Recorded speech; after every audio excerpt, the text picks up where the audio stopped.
প্রথমবারের মতো নির্বাচনী প্রচারে পোস্টার নিষিদ্ধ করে আচরণবিধির খসড়া আগামী সপ্তাহে দলগুলোর সঙ্গে ফের বসবে ঐক্যমত্য কমিশন। 250 শতাধিক গুমের প্রমাণ পেয়েছে কমিশন। শেখ হাসিনার আদালত অবমাননা মামলায় অ্যামিকাস কিউরি নিয়োগ ট্রাইব্যুনালে।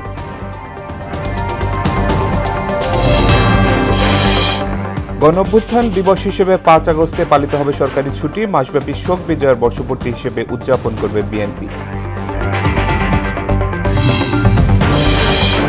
এবং আগামী বছরের শেষ ফারাক্কা চুক্তির মেয়াদ নবায়ন না হলে ঢাকা দিল্লি সম্পর্ক আরও খারাপের আশঙ্কা।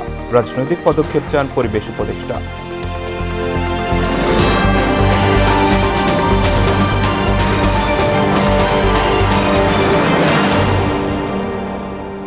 আসসালামু আলাইকুম, সবাইকে মোহনা সংবাদে স্বাগত। শুনছিলেন শিরোনাম, সঙ্গে আছি শেখ সাব্বির হোসেন। এবারে বিস্তারিত। দেশের ইতিহাসে প্রথমবারের মতো নির্বাচনী প্রচারণায় পোস্টারের ব্যবহার থাকছে না, তবে বিলবোর্ড ব্যবহার করা যাবে। এ লক্ষ্যে নির্বাচনে আচরণবিধি খসড়া চূড়ান্ত করেছে কমিশন। রাজধানীর আগারগাঁও কমিশনের সভা শেষে সাংবাদিকদের এসব তথ্য জানান ইসি আবুল ফজল মোহাম্মদ সানাউল্লাহ। মনিরুল ইসলামের প্রতিবেদন।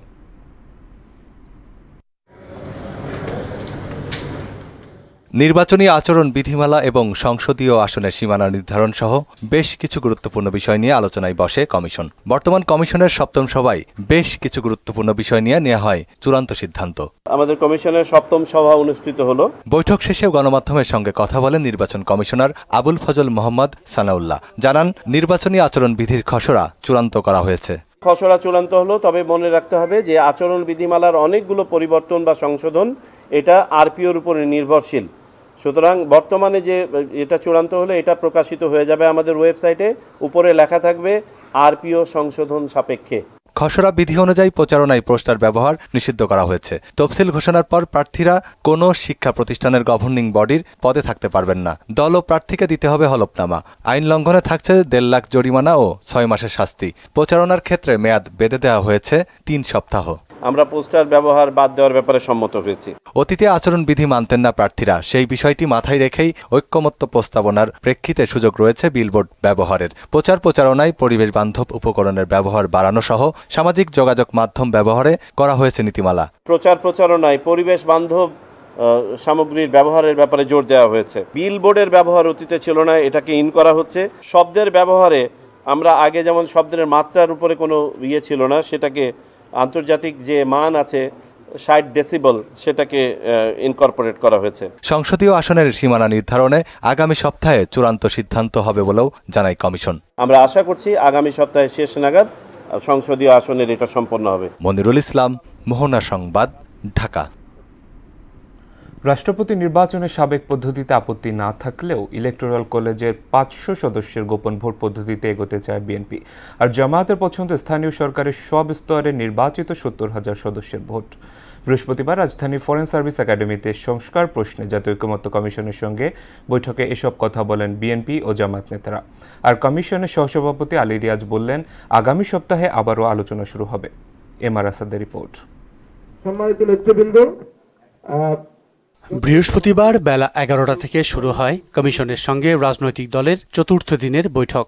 বৈঠকে 4টি বিষয়ে আলোচনার কথা থাকলেও রাষ্ট্রপতি নির্বাচন ও প্রধানমন্ত্রীর মেয়াদ বিষয়ে মতামত নিতেই কেটে যায় পুরো দিন। বৈঠকের বিরতিতে বাংলাদেশ জামায়াত ইসলামী সহ কয়েকটি রাজনৈতিক দল আলোচনার অগ্রগতি গণমাধ্যমকে জানান। মিউনিসিপ্যালিটি, উপজেলা পরিষদ এবং ইউনিয়ন কাউন্সিলের নির্বাচিত চেয়ারম্যান মেম্বার পর্যন্ত তারা এক্সটেন্ড করেছেন, যেটার সংখ্যা প্রায় 70,000-এর মতো হয়। আমরা নীতিগতভাবে এক্সটেন্ডেড ইলেকট্রাল কলেজের পক্ষে প্রেসিডেন্টের নির্বাচনের জন্য। রাষ্ট্রপতি এবং প্রধানমন্ত্রীর ক্ষমতার ভারসাম্য দরকার এবং রাষ্ট্রপতিকে কিছুটা সম্মান, মর্যাদা এবং ক্ষমতা ভাগ করে দেওয়া দরকার। যা বিদ্যমান আছে সেটা রাখার পক্ষে আর এটা পরিবর্তন করার পক্ষে। এই পরিবর্তন করার পক্ষে আসলে অধিকাংশ রাজনৈতিক দল তারা মতামত দিয়েছেন। বৈঠক শেষে বিএনপির প্রতিনিধি দলের প্রধান সালাউদ্দিন আহমেদ জানান, সংবিধানের 70 অনুচ্ছেদ, উচ্চকক্ষ নিম্নকক্ষ সহ সংশ্লিষ্ট বিষয়ে এখনো আলোচনা বাকি থাকায় এখনই মন্তব্য করা ঠিক হবে না। রাষ্ট্রপতি নির্বাচনটা বিদ্যমান পদ্ধতিতে বর্তমান সংবিধানে যেভাবে আছে সংসদ সদস্যগণ নির্বাচন করবেন, সেই হিসাবে আমাদের প্রস্তাব আছে তবে সেই প্রস্তাবের সাথে আমরা অ্যাড করেছি পার্লামেন্টের সদস্যগণ 300 সদস্য যারা সরাসরি নির্বাচিত হবেন, তারপরে মহিলা আসন যদি 100তে উন্নীত হয়, বর্তমানে 50 আছে সেই সদস্যগণ, তাহলে 400। আর যদি দ্বিকক্ষ বিশিষ্ট পার্লামেন্টে স্থাপিত হয়, সেটার নাম সিনেট দেয়া হয়েছে, পরবর্তীতে সেই নাম ফাইনালি কি দাঁড়াবে সেটা এখনো জানি না। তার সদস্য সংখ্যা যদি 100 হয়, যেটা আমাদের প্রস্তাব, তাহলে এই 500 জন সদস্যদের ভোটে রাষ্ট্রপতি নির্বাচন হবে। কমিশনের সহসভাপতি আগামী সপ্তাহে আবারও অমীমাংসিত বিষয়ে বৈঠক করার সিদ্ধান্ত জানান। আগামী রোববার দিন এই 3 দিনের আলোচনায় প্রকৃতপক্ষে 4 দিনের আলোচনার অমীমাংসিত বিষয়গুলি নিয়ে কথা হবে। MR আসাদ, মোহনা সংবাদ, ঢাকা। 1850টি অভিযোগ বিশ্লেষণ করে 253 জন ব্যক্তির গুমের প্রমাণ পেয়েছে কমিশন। বৃহস্পতিবার এক সংবাদ সম্মেলনে কমিশনের সভাপতি বললেন, বিগত কর্তৃত্ববাদী সরকারের আমলে বিরোধী শক্তি ও ভিন্ন মতাবলম্বীদের বিরুদ্ধে দমন নীতির অংশ হিসেবে গুমকে হাতিয়ার হিসেবে ব্যবহার করা হয়েছিল। আরও জানাচ্ছেন সুরাইয়া মুন্নি। গুম কমিশনের দ্বিতীয় অন্তর্বর্তী প্রতিবেদন জমা দেওয়ার পর রাজধানীর গুলশানে সংবাদ সম্মেলন করেন কমিশন সভাপতি অবসরপ্রাপ্ত বিচারপতি মইনুল ইসলাম চৌধুরী। তিনি বলেন, বিগত 5 আগস্ট পট পরিবর্তনের পর গুমের অনেক প্রমাণ ধ্বংস করা হয়েছে। গুমের শিকার ব্যক্তিদের সম্ভাব্য 4 ধরনের পরিণতি হয়েছে বলেও জানান কমিশন প্রধান। 5 আগস্ট 2024-এর রাজনৈতিক পট পরিবর্তনের পরেও বহু অপরাধী ও তাদের শুভাকাঙ্ক্ষীরা রাষ্ট্রীয় ক্ষমতার কেন্দ্রে তাদের অবস্থানে থাকায় অনেক জোরালো প্রমাণ ও নিদর্শন ধ্বংস, অনেক ক্ষেত্রে প্রাতিষ্ঠানিক অসহযোগিতা, সাক্ষীদের ভয়ভীতি প্রদর্শন সহ নানারকম ভীতিকর ও আতঙ্কজনক পরিবেশ সৃষ্টি হয়েছে। গুমের ঘটনায় জড়িতদের শনাক্ত করা সম্ভব হয়েছে উল্লেখ করে এতে সেনাবাহিনী প্রাতিষ্ঠানিকভাবে জড়িত নয় বলেও জানান গুম কমিশনের সভাপতি। এনএসআই অনেক অফিসার্স এবং র্যাবের বিশেষ করে যারা কমান্ডিং অফিসার্স এবং যারা আপনার এডিশনাল এডিজি বলে এডিশনাল ডাইরেক্টর জেনারেল অফস অপারেশনস, তারা সব কিন্তু আর্মির অফিসার্স। এটা ঠিক আছে, আপনার institutionally the army is not in board. গুম থেকে ফিরে না আসা 12 জনের বিষয়ে প্রাথমিক অনুসন্ধান শেষ হয়েছে বলে সংবাদ সম্মেলনে জানানো হয়। গুম অবস্থা হতে ফিরে না আসা এমন 12 জন ভিকটিমের বিষয়ে অগ্রগতি তুলে ধরেছি, যাদের বিষয়ে প্রাথমিকভাবে অনুসন্ধান সম্পন্ন হয়েছে। সুরাইয়া মুন্নি, মোহনা সংবাদ, ঢাকা। আদালত অবমাননার মামলায় ক্ষমতাচ্যুত প্রধানমন্ত্রী শেখ হাসিনা আন্তর্জাতিক অপরাধ ট্রাইব্যুনালে হাজির না হওয়ায় এ মামলায় সিনিয়র আইনজীবী AY মশিউজ্জামানকে অ্যামিকাস কিউরি নিয়োগ দিয়েছে ট্রাইব্যুনাল। এদিকে চিফ প্রসিকিউটরের বিশেষ পরামর্শক টবি ক্যাডম্যান বলেছেন, বিগত সরকারের আমলে বিচার বিভাগকে হাইজ্যাক করা হয়েছিল। আরও জানাচ্ছেন কাজী পাপ্পু। বাংলাদেশে 227টা মার্ডার কেস, অন্তত 227 জনকে মারার লাইসেন্স পেয়ে গেছি। 227 জনকে হত্যার লাইসেন্স পেয়েছি। গাইবান্ধার আওয়ামী লীগ নেতার সাথে কথোপকথন যে শেখ হাসিনার, সেই প্রমাণ আগেই পেয়েছিল ট্রাইব্যুনালের তদন্ত সংস্থা। এরপর শেখ হাসিনার বিপক্ষে নোটিশ ও পত্রিকায় বিজ্ঞপ্তি দেয়া হয়, তবে হাজির কিংবা আইনজীবীর মাধ্যমে কোনো ব্যাখ্যা দেননি শেখ হাসিনা। এমন প্রেক্ষাপটে বৃহস্পতিবার এই মামলায় সিনিয়র আইনজীবী AY মশিউজ্জামানকে অ্যামিকাস কিউরি হিসেবে নিয়োগ দিয়েছেন 3 সদস্যের ট্রাইব্যুনাল। AY মশিউজ্জামান সাহেবকে, যিনি সুপ্রিম কোর্ট বারের সাবেক সম্পাদক ছিলেন, ট্রাইব্যুনাল স্বপ্রণোদিত হয়ে উনাকে এই মামলায় ট্রাইব্যুনালকে সহায়তা করার জন্য এই আসামিদের পক্ষে এবং ট্রাইব্যুনাল এই আইনের ব্যাখ্যা দেওয়ার জন্য উনাকে অ্যামিকাস কিউরি হিসেবে নিয়োগ করেছেন এবং জুন মাসের 25 তারিখে ফার্দার হিয়ারিং এবং ডিসপোজালের জন্য দিন ধার্য করেছে। কেন এই অ্যামিকাস নিয়োগ দেওয়া হয়েছে তার ব্যাখ্যাও দিয়েছেন প্রসিকিউটর। ট্রাইব্যুনালে আজকে এটি আদেশ দিতে পারতেন, আইন সেটি কভার করে, কিন্তু ফর অল ফেয়ারনেস এবং তাদেরকে পুনরায় সুযোগ দেওয়ার জন্য এবং আইনের সঠিক ব্যাখ্যা গ্রহণের জন্য ট্রাইব্যুনাল আজকে একটি আদেশ জারি করেছেন, সেটি হলো। এদিকে চিফ প্রসিকিউটর বিশেষ পরামর্শক টবি ক্যাডম্যান ক্ষমতাচ্যুত সরকারের আমলের বিচার বিভাগের করার সমালোচনা করেন। বিগত সরকারের সময়ে আইনের শাসন ছিল না, বিচার ব্যবস্থাকে অপহরণ করা হয়। সেই প্রক্রিয়া পরিবর্তন হয়েছে অন্তর্বর্তী সরকারের সময়। এখন বিচার ব্যবস্থা মানসম্মত হয়েছে। এদিন 14 বছর আগে পাবনার ছাত্রদল নেতা শফিকুল ইসলামকে প্রথমে গুম ও পরে হত্যার ঘটনায় সাবেক স্বরাষ্ট্র প্রতিমন্ত্রী ও ডেপুটি স্পিকার শামসুল হক টুকু সহ 12 জনের বিরুদ্ধে ট্রাইব্যুনালে অভিযোগ দায়ের করেছেন নিহতের ভাই। এদিকে গুম থেকে ফেরা ভুক্তভোগীরা দাবি জানান নিরাপত্তা ও পুনর্বাসনের। তাদেরকে পুনর্বাসনের জন্য আমরা আবেদন জানিয়েছি। কাজী পাপ্পু, মোহনা সংবাদ, ঢাকা। বিচার বিভাগের জন্য আলাদা সচিবালয় প্রতিষ্ঠার বিষয়ে আগামী 22 জুন একটি গুরুত্বপূর্ণ দিন হয়ে থাকবে বলে আশা করেছেন প্রধান বিচারপতি ডক্টর সৈয়দ রেফাত আহমেদ। বৃহস্পতিবার সুপ্রিম কোর্টের অ্যানেক্স ভবন পরিদর্শনে এসে এসব কথা বলেন তিনি। বলেন, পৃথক সচিবালয় বিচার বিভাগের জন্য একটি টার্নিং পয়েন্ট। আগামী 22 জুন প্রধান উপদেষ্টা সুপ্রিম কোর্টে একটি অনুষ্ঠানে যোগ দেওয়ার কথা রয়েছে। সেখানে পৃথক সচিবালয়ে ঘোষণা আসতে পারে বলে আত্মপ্রকাশ করেন প্রধান বিচারপতি। আমি যা বলে এসেছি সারা দেশে 7 মাস ধরে সেই বক্তব্য আরো জোরালো হবে। আমি নিজেরা প্রাতিষ্ঠানিকভাবে এটা আমাদের একটা টার্নিং পয়েন্ট। লজিস্টিক্যাল কাঠামোগত আমাদের কিছু পরিবর্তন হচ্ছে, কিছু কোর্ট রিলোকেশন হচ্ছে, কিছুটা আমাদের লজিস্টিক্যাল প্রবলেম ছিল স্পেশালি কার্তুল ভবনকে নিয়ে। তো সেগুলো কিভাবে মিট করা যায়। ঢাকা দক্ষিণ সিটিতে যেভাবে নাগরিক সেবা ব্যাহত হচ্ছে তাতে আর বসে থাকার সুযোগ নেই বলে মন্তব্য করে এ বিষয়ে দ্রুত ব্যবস্থা নেওয়ার ঘোষণা দিয়েছেন স্থানীয় সরকার উপদেষ্টা আসিফ মাহমুদ সজীব ভুঁইয়া। বৃহস্পতিবার সচিবালয় উপজেলা পরিষদের মাধ্যমে পাবলিক লাইব্রেরির আনুষ্ঠানিক উদ্বোধন অনুষ্ঠানে এসব কথা জানান তিনি। বিগত সময়ে রাজনৈতিক প্রতিহিংসার কারণে কিছু এলাকা উন্নয়নে বৈষম্যের শিকার হয়েছে বলে অভিযোগ করেন উপদেষ্টা। শামীমুজ্জামান চৌধুরীর রিপোর্ট।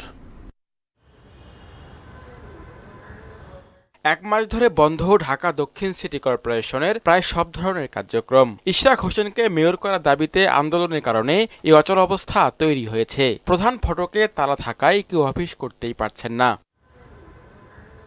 এই ইস্যুতে এক প্রশ্নের জবাবে এলজিআরডি উপদেষ্টা আসিফ মাহমুদ সজীব ভুঁইয়া বলেন, ইশরাক সমর্থকদের আন্দোলনের কারণে নাগরিকরা যেভাবে সেবা বঞ্চিত হচ্ছেন তাতে আর বসে থাকার সুযোগ নেই। আমরা আমাদের পার্টটা দায়িত্বটা পালন করার চেষ্টা করছি, দায়িত্বশীল আচরণ করার চেষ্টা করছি। তবে এই বিষয়ে যেভাবে নাগরিক সেবা আসলে ডেডলকের দিকে যাচ্ছে এ বিষয়ে আর আসলে চুপ থাকার মতো পরিবেশ পরিস্থিতি নেই এবং সরকারের উচ্চ পর্যায়ে এটা নিয়ে কনসার্ন আছে। সেখানে আলোচনার ভিত্তিতে যেটা সিদ্ধান্ত আসে আমি সেটাই বাস্তবায়ন করব। সারা দেশে ডেঙ্গুর প্রকোপ বেড়ে যাওয়ায় সরকারের করণীয় নিয়েও কথা বলেন উপদেষ্টা। ডেঙ্গুর বিষয়টা নিয়ে আমরা কনসার্ন আছি একদম সরকারের উচ্চ পর্যায়ে থেকে এবং এটা নিয়ে আমাদের স্থানীয় সরকার বিভাগের সচিব উনি একাধিক মিটিং করেছেন এবং সিটি কর্পোরেশনগুলো কনসার্ন আছে এবং তাদের কার্যক্রম হয়তো সার্ফেস আপনারা দেখছেন না, কিন্তু কার্যক্রম হচ্ছে। এটা নিয়ে ডেডিকেটেডলি আমরা আপনাদেরকে ব্রিফ করব যে আমাদের জনসচেতনতা বৃদ্ধি করাটা একই সাথে জরুরি। শুধুমাত্র আমাদের উদ্যোগ দিয়ে হবে না, মানুষের মধ্যে সচেতনতা বৃদ্ধি করতে হবে এবং সবাইকে এগিয়ে আসতে হবে। এর আগে জুলাই গণঅভ্যুত্থানের শহীদ ও আহতদের স্মরণে 44 উপজেলায় পাবলিক লাইব্রেরির ভিত্তিপ্রস্তর স্থাপন করেন তিনি। প্রতিটি লাইব্রেরির নির্মাণ ব্যয় 53 লাখ টাকা। এমন একটা লাইব্রেরি করা যেখানে আসতেও সবাই আগ্রহ বোধ করবে এবং আসলে ওই লাইব্রেরিটা আসলে কাজে লাগবে। শুধুমাত্র নামে জাস্ট অ্যানাদার সরকারি ভবনের মতো যেন পড়ে না থাকে, এটা থাকবে আমাদের মূল লক্ষ্য। বিগত সময়ে রাজনৈতিক প্রতিহিংসার কারণে কিছু এলাকা বৈষম্যের শিকার হয়েছে বলেও অভিযোগ করেন আসিফ মাহমুদ। গোপালগঞ্জের একটা উপজেলায় বেশি, রংপুরের একটা উপজেলায় একেবারেই নমিনাল। শামীমুজ্জামান চৌধুরী, মোহনা সংবাদ, ঢাকা। ছাত্র জনতার গণ অভ্যুত্থান দিবস হিসেবে এখন থেকে 5 আগস্ট সরকারি ছুটি পালন করা হবে বলে জানিয়েছেন সংস্কৃতি বিষয়ক উপদেষ্টা মুস্তফা সরওয়ার ফারুকী। ফরেন সার্ভিস একাডেমিতে এক সংবাদ সম্মেলনে তিনি একথা জানান। 5 আগস্টকে টার্গেট করে 1 জুলাই থেকে কর্মসূচি শুরু হবে বলেও জানান সংস্কৃতি উপদেষ্টা। জুলাইয়ের 14 তারিখ থেকে মূল আনুষ্ঠানিকতা শুরু হয়ে চলবে 5 আগস্ট পর্যন্ত। জুলাই চেতনা পুনরুজ্জীবিত করতেই এ উদ্যোগ বলেও জানান তিনি। 5 আগস্ট ছাত্র জনতার গণ অভ্যুত্থান দিবস পালন করার আজকে একটা প্রাথমিক সিদ্ধান্ত হয়েছে। রোববারে ক্যাবিনেটে বসবে, সেই ক্যাবিনেটে এটা নিশ্চয়ই পাশ করা হবে। করার পরে এটা গেজেটের মাধ্যমে আপনারা জানবেন। আমাদের আন্ডারস্ট্যান্ডিং হচ্ছে এটা একটা জাতীয় দিবস হতে যাচ্ছে এবং ফলে এটা প্রতি বছরই পালিত হবে এবং প্রতি বছরই ছুটি হওয়া উচিত। 24 জুলাই আগস্ট গণঅভ্যুত্থানকে শোক ও বিজয়ের বর্ষপূর্তি হিসেবে পালন করবে বিএনপি। এই উপলক্ষে 58 সদস্যের একটি উদযাপন কমিটি গঠন করা হয়েছে। দলের সিনিয়র যুগ্ম মহাসচিব রুহুল কবির রিজভীকে আহ্বায়ক ও প্রফেসর ডক্টর মোর্শেদ হাসান খানকে সদস্য সচিব করা হয়েছে। এই কমিটি 1 জুলাই থেকে 5 আগস্ট পর্যন্ত অভ্যুত্থান কেন্দ্রিক নানা কর্মসূচি আয়োজন ও পালন করবে। রিজভী জানান, শেখ হাসিনার ফ্যাসিবাদী শাসনামলে গণতান্ত্রিক আমিদের আত্মত্যাগ স্মরণেই এই আয়োজন। সম্মিলিত মানুষের বিজয় সর্বত্র হয়েছে, 5ই আগস্ট সেই বিজয় হয়েছে। এই বর্ষপূর্তি উদযাপনের জন্য বিএনপির পক্ষ থেকে একটি উদযাপন কমিটি করা হয়েছে। এর শিরোনাম দেওয়া হয়েছে জুলাই আগস্ট গণ অভ্যুত্থান শোক ও বিজয়ের বর্ষপূর্তি পালন কমিটি। বাংলাদেশে অবাধ, সুষ্ঠু, নিরপেক্ষ ও অংশগ্রহণমূলক নির্বাচন প্রত্যাশা করে জার্মানি। দুপুরে মগবাজারে বাংলাদেশ জামায়াতে ইসলামীর কেন্দ্রীয় কার্যালয়ে দলটির আমির ডক্টর শফিকুর রহমানের সঙ্গে বৈঠক শেষে এই প্রত্যাশার কথা জানান বাংলাদেশে নিযুক্ত জার্মান রাষ্ট্রদূত আখিম স্ট্রোস্টার। এ সময় তাদের মধ্যে শিক্ষা, চিকিৎসা, দুর্নীতি প্রতিরোধ, বাণিজ্য সম্প্রসারণ সহ নানা বিষয়ে আলাপ আলোচনা হয়েছে বলে জানান জামায়াতের প্রচার সম্পাদক মতিউর রহমান আকন্দ। বাংলাদেশের অর্থনৈতিক সমস্যার সমাধানের ক্ষেত্রে জামাতের যে অবদান বা ভূমিকা সেটাও তিনি এই আলোচনার ভিতরে নিয়ে আসেন। We have been talking about the challenges that lie ahead after the situation that we all know since August of last year for Bangladesh, and we reiterated the Federal Republic of Germany's support. ফেব্রুয়ারিতে নির্বাচনের বিষয়ে এখনও সরকারের পক্ষ থেকে কোনো নির্দেশনা পায়নি সেনাবাহিনী। দুপুরে ঢাকা সেনানিবাসে এক ব্রিফিংয়ে কথা জানান কর্নেল শফিকুল ইসলাম। মব ভায়োলেন্সের প্রতিরোধে কঠোর অবস্থানের কথা জানিয়ে সীমান্তে পুশিনের বিষয়ে সেনাবাহিনীর অন্তর্ভুক্ত হওয়ার পরিস্থিতি এখনও তৈরি হয়নি বলেও জানান তিনি। মুনতাসির মামুনের প্রতিবেদন। মোট ৯,৬৬৭টি দেশে আইন শৃঙ্খলা রক্ষা এবং সমসাময়িক বিষয়ে সেনাবাহিনী কার্যক্রম তুলে ধরতেই এ সংবাদ সম্মেলন। ঢাকা সেনানিবাসে আয়োজিত ব্রিফিংয়ে কথা বলেন কর্নেল শফিকুল ইসলাম। গত 3 সপ্তাহে সেনাবাহিনীর অভিযানে বিপুল পরিমাণ অস্ত্র ও গোলাবারুদ উদ্ধারের পাশাপাশি 13,000-এরও বেশি অপরাধীকে গ্রেফতার করার কথাও জানান তিনি। সর্বমোট 15,262 জনকে সেনাবাহিনী গ্রেপ্তার করেছে। সাংবাদিকদের এক প্রশ্নে নির্বাচন নিয়ে সেনাবাহিনী এবং সরকারের তরফ থেকে নির্দেশনা পাননি বলেও জানান কর্নেল শফিক। সরকারের পক্ষ থেকে অফিসিয়ালি কোনো নির্দেশনা প্রাপ্ত হয়নি, তবে সরকারের নির্দেশনা অনুযায়ী আমরা নির্বাচন সংক্রান্ত দায়িত্ব পালন করব। ভারত ও মিয়ানমার থেকে পুশিন ইস্যুতে সেনাবাহিনী জড়িত হওয়ার পরিস্থিতি তৈরি হয়নি বলেও জানান তিনি। সেনাবাহিনী অন্তর্ভুক্ত হওয়ার মতো বিষয় এখনো অনুভূত হয়নি বলে সেনাবাহিনী আপাতত এই বিষয়ে বিজিবি এবং কোস্টগার্ড এই বিষয়টি নিয়ে কাজ করছে। শফিকুল ইসলাম বলেন, মব ভায়োলেন্স ও জনদুর্ভোগ সৃষ্টিকারী কর্মকাণ্ডের বিরুদ্ধে কঠোর অবস্থানে রয়েছে সেনাবাহিনী। মব ভায়োলেন্স, জনদুর্ভোগ সৃষ্টিকারী যে কোনো পরিস্থিতির বিরুদ্ধে সেনাবাহিনী কঠোর পদক্ষেপ গ্রহণ করেছে এবং করবে। অন্য এক প্রশ্নের জবাবে বান্দরবন, থানচি ও রোমাক্রিতে আরকান আর্মির অপতৎপরতা বন্ধে নিরাপত্তা বাহিনী কাজ করছে বলেও জানান তিনি। অতি শীঘ্রই এই নিষেধাজ্ঞা প্রত্যাহার করা হবে। মুনতাসির মামুন, মোহনা সংবাদ, ঢাকা। ফারাক্কা চুক্তির মেয়াদ শেষ হচ্ছে আগামী বছর। এ সময়ের মধ্যে চুক্তি নবায়ন না হলে বাংলাদেশ ভারতের মধ্যকার টালমাটাল কূটনৈতিক সম্পর্ক আরও খারাপের দিকে যাওয়ার শঙ্কা পরিবেশবিদদের। যদিও পরিবেশ উপদেষ্টা বলেন, এখনই চিন্তিত হওয়ার সময় হয়নি। রাজনৈতিক সদিচ্ছা থাকলে নবায়ন সহ সব সমস্যা মোকাবেলা সম্ভব হবে। রাজশাহী প্রতিনিধি মেহেদী হাসান শ্যামলের সহায়তায় উষা ফেরদৌসের 2 পর্ব ধারাবাহিক প্রতিবেদনের আজ প্রথম কিস্তি। ফারাক্কা বাঁধ, যাকে ঘিরে বাংলাদেশ ভারত দ্বিপক্ষীয় সম্পর্কের ক্ষেত্রে সবচেয়ে বেশি অস্বস্তি। ভারতে বাঁধটির পোশাকি নাম ফারাক্কা ব্যারেজ প্রকল্প। বহু আলোচনা ও বিতর্ক পেরিয়ে চলতি বছরের মে মাসে 50 বছর পূর্ণ করল ফারাক্কা বাঁধ চুক্তি, যার মেয়াদ শেষ হবে 2026-এর ডিসেম্বরে। ফারাক্কার নির্মাণ কাজ শুরু হয় 1961-তে। 1975 সালে নির্মাণ শেষে করা হয় চুক্তি। বাংলাদেশ এখন পানি পাচ্ছে প্রতি সেকেন্ডে 50,000 কিউসেকের মতো, যা চুক্তির শর্তের চেয়ে অন্তত 4 ভাগ কম। এমনকি 2240 মিটার দীর্ঘ এই বাঁধের কারণে 50 বছরে বিপন্ন হয়েছে পদ্মা নদী। এখন আমাদের পানির প্রয়োজন নেই, এখন পানি দিয়ে দিতেছে। এর যে আমাদের লাখ লাখ টাকা ক্ষতি হচ্ছে। সেলো মেশিন দিয়ে আবাদ করছি, এমন পানি আইছে তলায় গেছে, পাতিল দিয়া নাও দিয়া ভুট্টে তুলে নিয়ে আইছি। পানি নামতে দেয় না, তাহলে ভালো থাকবে কোথায় থেকে? নদীতে এমনি ভরাট হয়ে যাচ্ছে আপন মনে। শর্ত মোতাবেক পানির প্রাপ্যতা নিশ্চিতে কূটনৈতিক তৎপরতা ছিল ঢাকার, কিন্তু ভারতের অসহযোগিতা স্পষ্ট। তারপরও বছর ঘুরতেই শেষ হয়ে যাবে চুক্তির মেয়াদ। পরিবেশবিদরা বলছেন, আন্তর্জাতিক রক্ষা কবচ তৈরির জন্য হলেও চুক্তি নবায়নে গুরুত্ব দেওয়া উচিত। দুই দেশের কূটনৈতিক সম্পর্ক এই ফারাক্কা ইস্যুতে দীর্ঘদিন ধরে একটি টালমাটাল অবস্থায় থাকলেও আগামীতে যদি এটির ধারাবাহিকতা অর্থাৎ চুক্তির ধারাবাহিকতা না থাকে, এটি আরও বৃদ্ধি পাওয়ার ঝুঁকি তৈরি হবে। আন্তর্জাতিক পানি রিলেটেড যে চুক্তিটি রয়েছে, সেই চুক্তিতে বাংলাদেশ এবং ভারত কেউই সিগনেটরি না, যে কারণে এই বিষয়টি আন্তর্জাতিক পানি আদালতে বা আন্তর্জাতিক আদালতে নেওয়ার সুযোগও কিন্তু কম। পানি আইনের যে পানি কনভেনশন, যেটি সেই পানি কনভেনশনে বাংলাদেশে সবার আগে যাওয়া উচিত এবং সেটি স্বাক্ষর করা উচিত।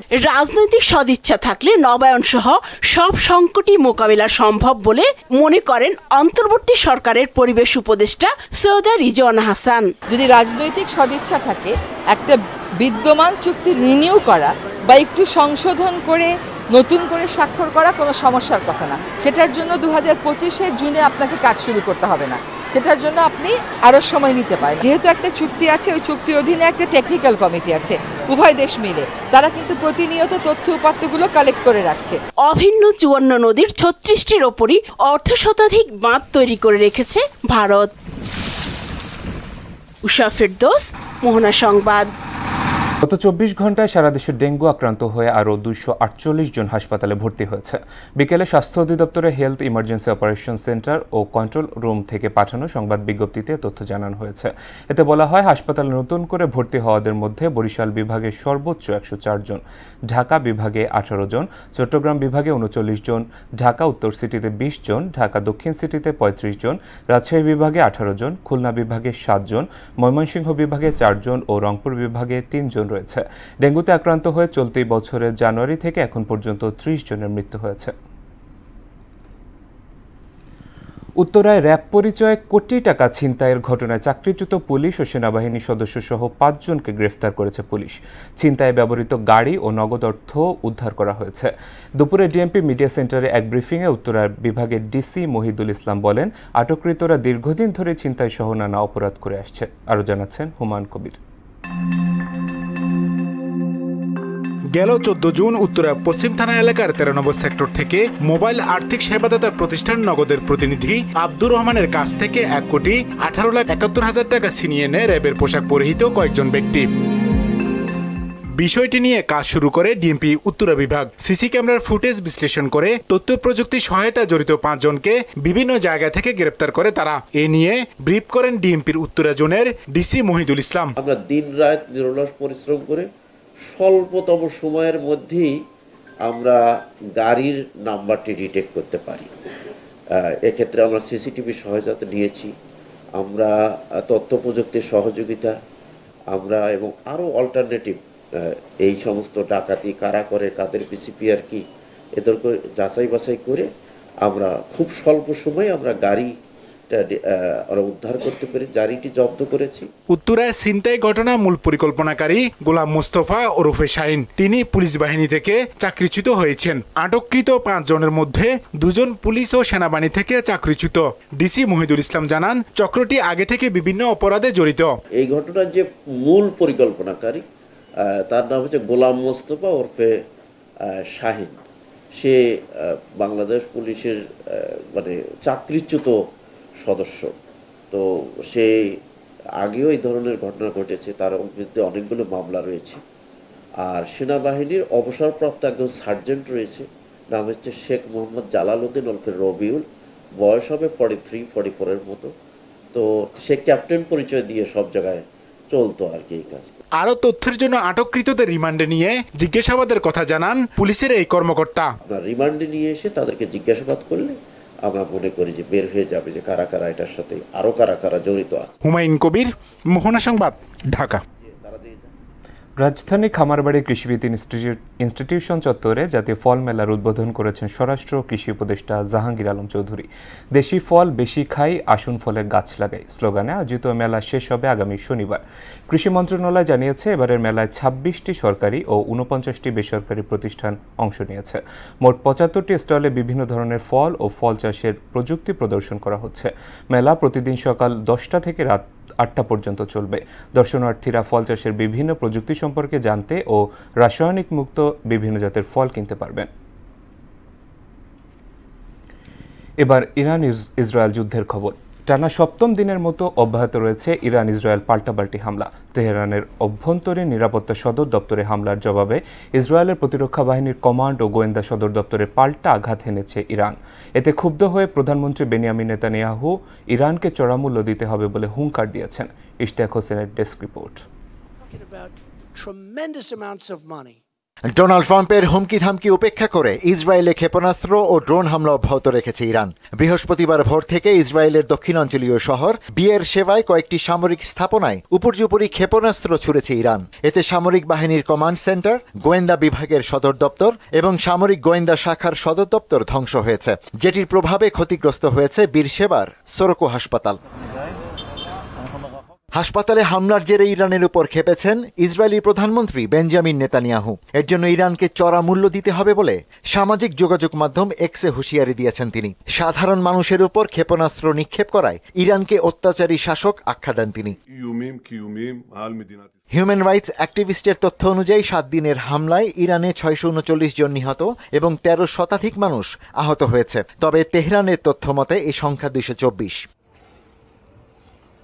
যুদ্ধ শুরুর পর এ পর্যন্ত ইসরায়েলে 400 ব্যালিস্টিক ক্ষেপণাস্ত্র ও 1000 ড্রোন ছুড়েছে ইরান। এর মধ্যে প্রায় 20টি ব্যালিস্টিক ক্ষেপণাস্ত্র আবাসিক এলাকায় আঘাত আনে। ইসরায়েলের আকাশসীমা সম্পূর্ণভাবে বিপর্যস্ত হয়ে গেছে বলে দাবি করেছে ইরানের রেভলিউশনারি গার্ড কর্পস।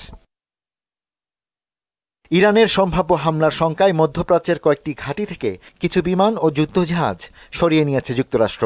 এরই মধ্যে কাতারে মার্কিন দূতাবাস কর্মীদের সাময়িকভাবে আল হুদাইদ বিমান ঘাঁটিতে প্রবেশ সীমিত রাখতে বলা হয়েছে।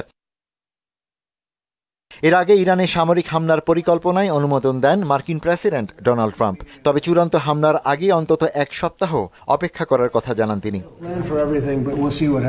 চলমান উত্তেজনাকর পরিস্থিতি নিয়ে শুক্রবার জাতিসংঘ নিরাপত্তা পরিষদে আলোচনার কথা রয়েছে।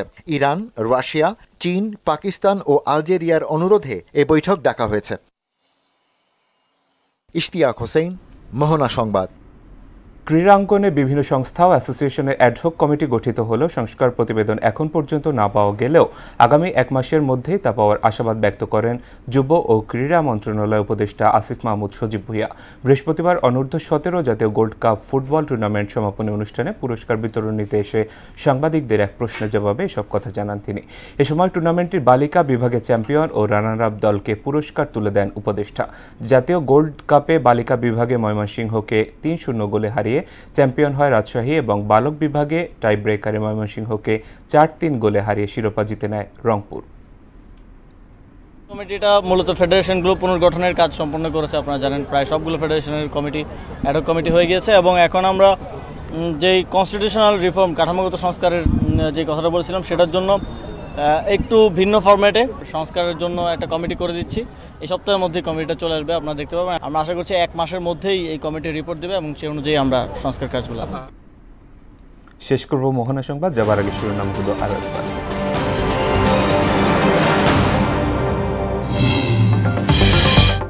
প্রথমবারের মতো নির্বাচনী প্রচারে পোস্টার নিষিদ্ধ করে আচরণবিধির খসড়া। আগামী সপ্তাহে দলগুলোর সঙ্গে ফের বসবে ঐকমত্য কমিশন।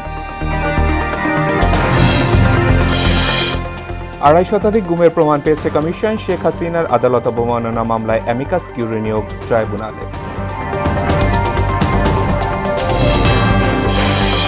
গণঅভ্যুত্থান দিবস হিসেবে 5 আগস্টে পালিত হবে সরকারি ছুটি। মাসব্যাপী শোক বিজয়ের বর্ষপূর্তি হিসেবে উদযাপন করবে বিএনপি। এবং আগামী বছরই শেষ ফারাক্কা চুক্তির মেয়াদ নবায়ন না হলে ঢাকা দিল্লি সম্পর্ক আরও খারাপের আশঙ্কা। রাজনৈতিক পদক্ষেপ চান পরিবেশ উপদেষ্টা। এই ছিল মোহনা সংবাদে। মোহনার সবশেষ খবর জানতে ভিজিট করুন www.mohana.tv। সংবাদ দেখতে পারেন ফেসবুক এবং ইউটিউবেও। এতক্ষণ সঙ্গে থাকার জন্য ধন্যবাদ সবাইকে।